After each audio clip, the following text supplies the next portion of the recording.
আসসালামু আলাইকুম প্রিয় দর্শক, কেমন আছেন সবাই? আশা করি সকলে ভালো আছেন। তো আজকে আপনাদের মাঝে আমাদের আরেকটি নতুন ব্লগ নিয়ে হাজির হলাম। তো অবশ্যই আপনারা ভিডিওটি ভালো লাগলে অবশ্যই আমাদের চ্যানেলটি সাবস্ক্রাইব করে রাখবেন এবং পাশে থাকা বেল আইকনটি বাজিয়ে দেবেন।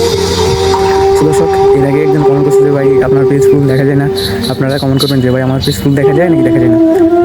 আর আজকের যে ভিডিওটা, আজকে যে কথাটা হচ্ছে, সেই কথাটা যে আমাদের নোয়াখালী অঞ্চলের মানুষজন তো কেন ধনী, এই টপিকটা নিয়ে আপনার দেখেন। বাংলাদেশের ভিতরে 64টা জেলার ভিতরে আপনার নোয়াখালী জেলা কেন ধনী হতে যাবে? নিয়ে এত এত জেলা থাকতে আপনার বাংলাদেশের ভিতরে এত এত বড় বড় জেলা থাকে, এত এত সুন্দর জেলা থাকতে হঠাৎ করে নোয়াখালী জেলা ধনী হয়ে যায়।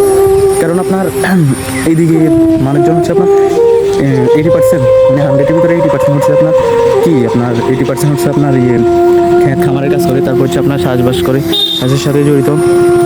ইভেন কি আপনার ওই যে মানে যেটা আপনার চাষবাসের সাথে জড়িত, চাষবাস করে মানুষ সেখানকার।